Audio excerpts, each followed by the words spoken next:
It started with a fraud alert. At first, I thought someone had skimmed my card at the bakery near Pike Street.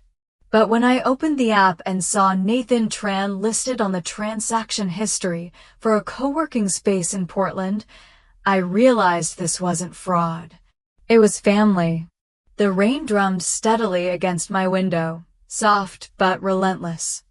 I had a peppermint tea cooling beside my laptop, the candle on my desk flickering like it, too, was exhausted. In the background, my brother's voice floated out from a tab I'd forgotten to close. Welcome back to Realignment Radio. I'm Nathan, and today we're breaking down the myth of productivity, why the 9 to 5 is just a modern cage in disguise. I exhaled slowly, rubbing my temple with the back of my hand. That same voice used to ask me to help him with algebra. Now it was preaching anti-capitalist wisdom while billing a WeWork membership to a credit line with my name on it. I clicked into the details. A $215 overdue balance. Apparently, I was still listed as a secondary card holder from years ago, back when Nathan had just graduated and needed a co-signer to get started. I stared at the screen for a long beat before reaching for my phone. Mom picked up on the second ring. Hi, honey. Oh, I was just about to text you the new episode of Nathan's podcast. Did you listen yet? He's getting better every week, don't you think? I blinked. Mom, did you know Nathan's using a card that's still linked to me? I just got an alert. There was a pause. The kind of pause filled with smiley denial. Oh, didn't he tell you? He left his job at Signex. Just felt it wasn't aligned with his values anymore. He's pursuing something more meaningful now. I frowned. Did he quit with any savings? Well, she said cheerfully, he has ideas. Big ones. That's what matters, right? And he's got his podcast, which is really taking off. You know, sometimes we have to support our loved ones while they're in transition. Support. That word. It had such a warm, round sound when it came from her mouth. Like a hug, until you realized it meant you were paying for someone else's glow up. I ended the call gently, then clicked back into my bank app. I paid the overdue balance, more out of reflex than choice, then reopened the leather-bound journal Dr. Patel had suggested I keep. I wrote, first bill, mine. First warning, missed. Outside, the rain shifted from drizzle to something heavier. The kind that made traffic hum in long, miserable waves. Nathan's voice was still playing through my laptop speaker. True liberation begins when you stop measuring your worth in dollars or deadlines. Ask yourself, who benefits from your burnout? I stared at the flickering cursor in my spreadsheet. I benefit, Nathan, I thought. I benefit when I can pay my rent and sleep without wondering if someone else is quietly draining my credit. I was halfway through reformatting my December budget when my phone buzzed. Nathan. Text. 7:41 p.m. Hey, thanks for covering that. You're amazing. Could you spot me for rent too? Promise this is temporary. I didn't respond right away. Instead, I clicked into a folder labeled Finance on my desktop. Inside, spreadsheets, monthly summaries, a PDF titled Nathan Card Agreement.pdf. My name was everywhere. My brother's footprints somehow had led back into my digital life like muddy shoes I didn't remember opening the door for. I sighed. I reopened the budget file. And this time, I started a new tab, Unexpected Family Expenses. The lasagna came in a glass Pyrex dish with masking tape on top. In her looping cursive, Mom had written, just in case you're too busy to cook. Red heart. It was still warm, which meant she'd timed the drive perfectly, not too early to interrupt a work call, not too late to raise suspicion. I didn't have the heart to tell her I'd just finished making tofu stir-fry. I placed the dish on the counter, peeled off the tape, and stared at the bubbling top layer. Guilt reheated. Rich with cheese, layered with obligation. Mom didn't say anything about the $300 I'd sent Nathan 2 nights ago. Didn't ask how it affected my rent or whether he'd even thanked me. She just patted my shoulder and said, "You always show up when it counts." That line used to fill me with quiet pride. Now it just made my chest ache. Later that afternoon, I sat across from Dr. Patel in her plant-filled office. The walls were sage green, and the sound machine in the corner hummed with fake rain. I sometimes wondered if the noise was meant to soothe us or drown out what we didn't want to say. I looked down at my hands. I wired the money. Again. Dr. Patel nodded gently. Did he ask? No. Dad did. Said it was a one-time thing. Again. She waited a beat. Do you believe him? I let out a breath that felt like it came from somewhere in my bones. I don't know. Maybe I just didn't want another voicemail that starts with, "Emily, I know you're busy, but..." Her voice was steady but soft. You were taught to help. But were you ever asked if you wanted to? I didn't answer. I didn't need to. The next morning, I walked into the office for my once-a-week in-person shift. Janelle, my cube mate and unofficial work therapist, leaned over the partition with a paper cup in hand. "Extra vanilla, no foam," she said, placing the cup on my desk like a peace offering. You okay? You've seemed off lately. I smiled the way people smile when they don't want to talk. Family stuff. She raised an eyebrow. The kind that's too big for Slack, but too complicated for coffee. Exactly. Nathan's name hovered on the edge of my tongue, but I swallowed it. I didn't want to explain how my brother, the soft-voiced dreamer of the family, had become a full-time philosopher with a Wi-Fi connection and no health insurance. Back home, I made the mistake of opening Instagram. Nathan had posted a filtered photo of himself at the top of a hill in Portland, arms outstretched, eyes closed. You're not behind in life, you're just not on someone else's timeline. Victory hand, evergreen tree. In the next slide, he was sipping a green drink in a ceramic mug. The caption read, "Abundance flows when you surrender the grind." I stared at the screen, my thumb hovering over the image. I'd just sent $300 to help him stay afloat, and he was celebrating surrender. My phone buzzed again. "Dad, I hope you know how much we appreciate you. Nathan just needs time to stabilize. You've always been the one we can count on." Red heart. I read it 3 times before closing the app entirely. That night, I opened my therapy journal, the one Dr. Patel encouraged me to keep. It was thick, hardbound, and still mostly blank. I hated writing in it. It felt like admitting that something needed fixing. But I picked up the pen anyway. My handwriting started shaky, then settled. Am I supporting him, or just helping him avoid consequences? The question sat there, inked in black, as the page curled slightly from the pressure of my hand. I stared at it long after the tea went cold. He just needs 6 months, Mom had said last March, when I offered my first cautious protest about the money flow. That was 9 months ago. Nathan still hadn't signed a lease or a job application.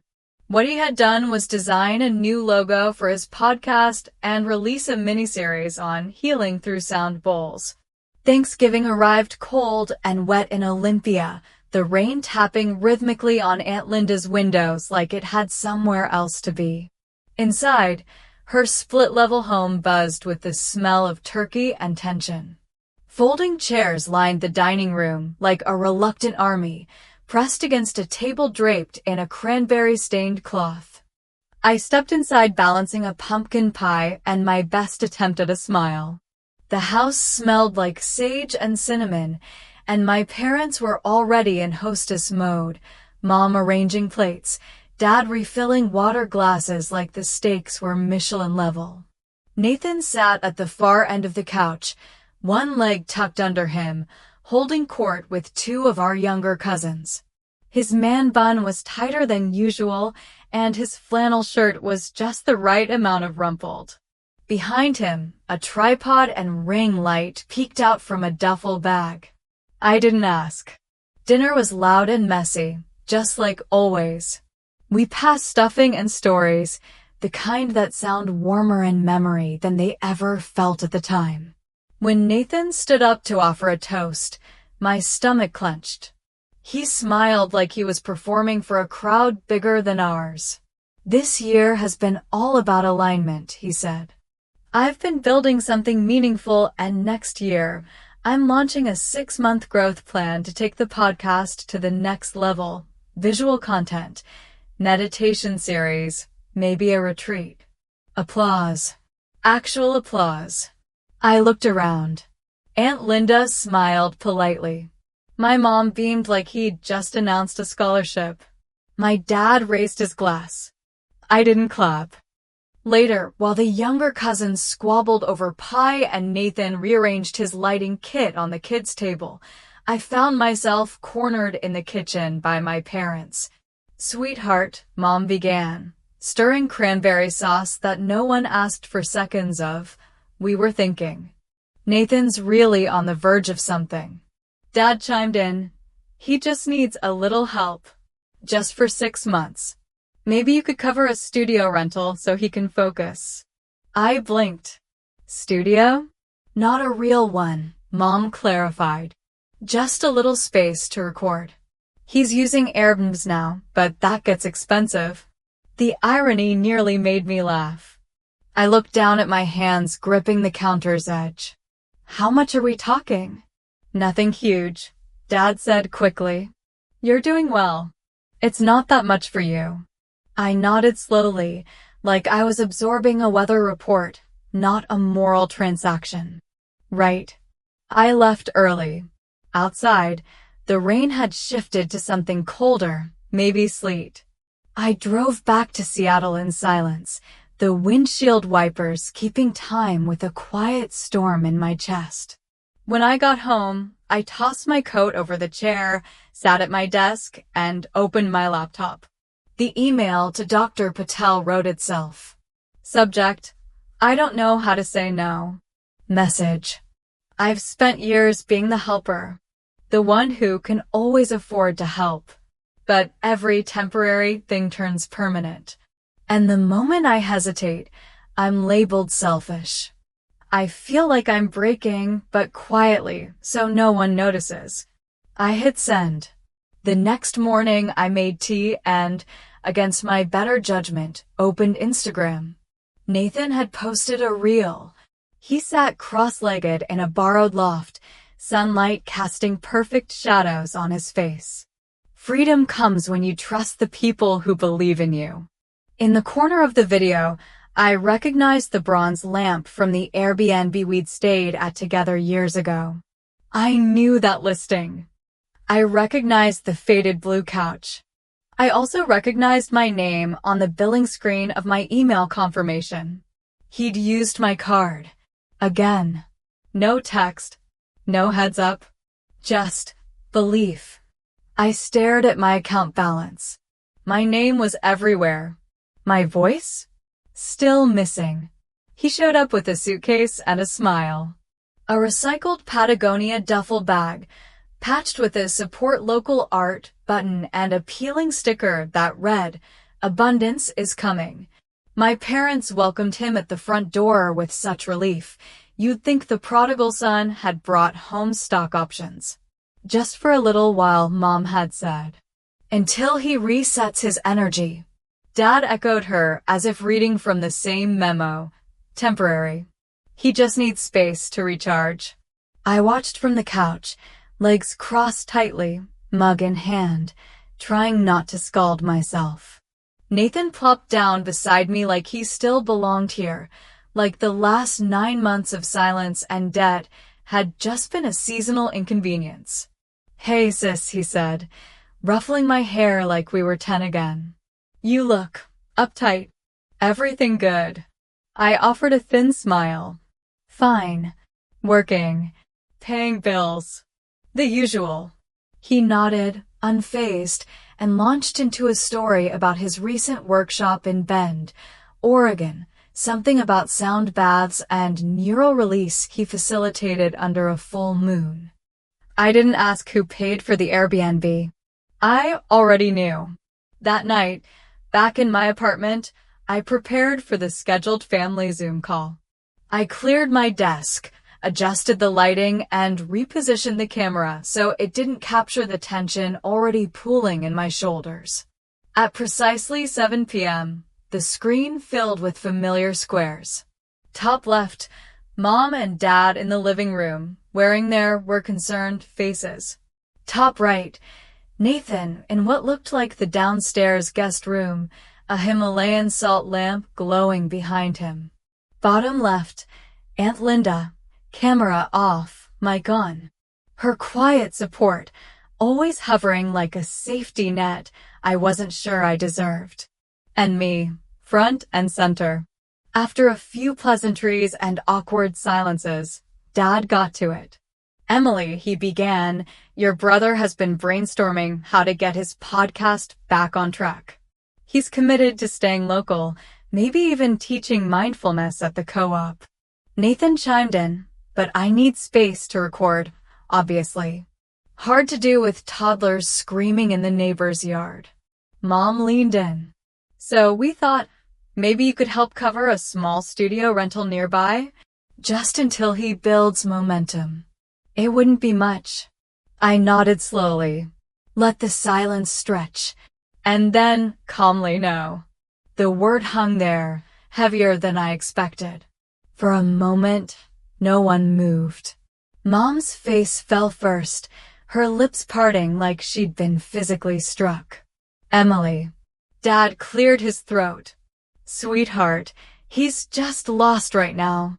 Nathan chuckled, a slow, smug sound. Easy for you to judge when you've never taken a risk in your life. My jaw tightened, but my voice stayed even. No, I've just been paying for yours. His smile faltered. Aunt Linda unmuted. Maybe we should all just take a breath. But I wasn't done. You've all gotten very comfortable with my help, I said. And for years, I thought that was love. That helping meant I mattered. But I've realized being needed isn't the same as being respected. Mom began to cry, quietly at first. We just want the best for both of you. No, I replied gently. You want what's easiest. And that has meant me cleaning up after everyone else's dreams. Nathan shook his head. I didn't ask you to. No, I said again. You never had to. I looked directly into the camera, felt the warmth of the desk lamp on my skin, the echo of Dr. Patel's voice in my memory. What would happen, she once asked, if you stopped absorbing everyone else's chaos? I think I'm about to find out. I straightened. Tomorrow night, 8 p.m. Zoom. All of us. This conversation isn't over. But this dynamic? It is. I clicked out of the call before anyone could reply. Later, in the quiet of my apartment, I opened my laptop and typed out a quick message to Dr. Patel. Subject. Boundary set. Body. Guilt pending. I hit send, then closed the screen. And for the first time in months, I didn't feel like I owed anyone a thing. I didn't want a confrontation. I wanted peace. But sometimes, peace requires a little war. The lavender candle flickered beside my laptop, scenting the room with something soft and clean, something I needed to feel inside, but didn't. I wore white, not as a statement, but because laundry day had come and gone, and it was the only thing folded. I sat at my desk, laptop open, screen split between Zoom and the spreadsheet I'd compiled, an orderly battlefield of dates, vendors, and silent sacrifice. One by one, the familiar faces popped up. Top left, My parents seated on their living room couch, looking unusually formal. Top right, Nathan, ring light on, hair tied back, face unreadable. Bottom left, Aunt Linda, camera off, mic on. Her usual stance when she sensed things were about to go sideways. Center, me. Thanks for making time, I began, my voice steadier than I felt. Tonight's not about blame. It's about clarity. Nathan tilted his head. Sounds like blame with better branding. I ignored him. I clicked share screen and pulled up the spreadsheet. Its cells glowed in tidy rows, months, amounts, notes. Every payment I'd made on his behalf. Every just until he stabilizes transfer. Every temporary expense that had lasted years. Total, I said quietly, $8,743.62. Silence. Mom reached for Dad's hand. Dad opened his mouth, then closed it. Nathan scoffed. I never asked you to do all that. You never had to, I said, eyes on the screen. You knew I would. He laughed once, dry, brittle. You think you're better than me because you have a therapist and a condo? I finally looked up. No. I think I've finally stopped confusing love with rescue. He blinked. The smirk faded. Mom whispered, Emily, we didn't know it was that much. You didn't ask, I said. Nathan leaned forward. So what? You want me to Venmo you? Post a public apology? You want me to say you're the golden child, the one who always shows up? No, I replied calmly. I want to stop disappearing every time someone else needs to be rescued. He opened his mouth again, then stopped. Something shifted, less anger, more disbelief. Like I was breaking a script we'd all agreed to without reading. Aunt Linda's mic clicked on. She's not being cruel, she said, voice measured. She's just finished cleaning up everyone else's messes. We all sat in that stillness for a moment. Then Nathan, jaw clenched, reached forward. His square vanished. Dad let out a slow breath. We didn't realize. I looked at him. You didn't want to. He didn't argue. Mom wiped her eyes. We thought we were keeping the family together. No, I said, softer now. You were keeping it dependent. On me. The lavender candle sputtered once, then went dark. I didn't relight it. Peace didn't come with applause. It came in the form of no notifications and a Sunday with nothing to fix. The light in my apartment hit differently now. Softer, less fluorescent, more forgiving. I'd finally replaced the harsh overhead bulbs with warm-toned ones. There were flowers on the windowsill, yellow tulips I bought just because. The lavender candle had long since burned out, but I hadn't felt the need to replace it. I sat at my desk, not because I had something urgent to handle, but because I enjoyed the view. Seattle spring had arrived shyly, sunlight breaking through gray in cautious intervals. My phone buzzed. It was a photo from Nathan. He wore a green Whole Foods apron, a little crooked, standing in front of a row of produce. His caption read, "One step at a time." I stared at the image for a long minute. He looked tired, but grounded. Under the text, there was no request, no emoji, no link to support the dream. Just that one line. His podcast was still live, though it hadn't updated in months. I checked out of curiosity more than concern. The bio now read, on a break. Rebuilding offline. Later that afternoon, I took a walk and came home with fresh berries, oat milk, and a small bouquet of lilacs. I arranged them in a mason jar and placed them beside the kitchen sink. They didn't match the decor. They didn't need to. The next morning, my dad called. "Hi, Em," he said, voice slightly sheepish. "Listen, your mom and I are trying to file jointly this year. You know the software better than we do. Mind walking us through it? His tone held no guilt. No trailing sentence like, by the way, your brother. Just logistics. A small olive branch, trimmed of expectation. Sure, I said. Send over what you have. He exhaled, like he'd been holding his breath. Thanks, kiddo. Later that week, I received a small envelope in the mail, cream-colored with Aunt Linda's perfect penmanship. Inside was a simple card, no glitter or gold, just a painted watercolor of a tree with roots. Her handwriting. Love isn't limitless, but yours was long enough for all of us to grow up. I pressed the card to my chest before tucking it into the top drawer of my desk, the one that used to hold bills and receipts. Now it held soft things. That evening, I found myself watching an old episode of Nathan's podcast. The backdrop was familiar, his old bedroom with a borrowed tapestry pinned behind him. He was mid-thought, eyes soft. If you have someone who keeps showing up for you, he said, thank them. Or better yet, become someone worth showing up for. I didn't cry. I didn't even flinch. Instead, I reached for my laptop and opened the folder marked Family Finance, the one that once tracked every dollar, every temporary cost, every invisible favor. I highlighted the whole thing. Pressed delete. Fleetwood Mac's Landslide played faintly in the background from my speakers, like the universe had curated the moment. I smiled. Not because I was needed, but because I was finally not. Some goodbyes aren't loud.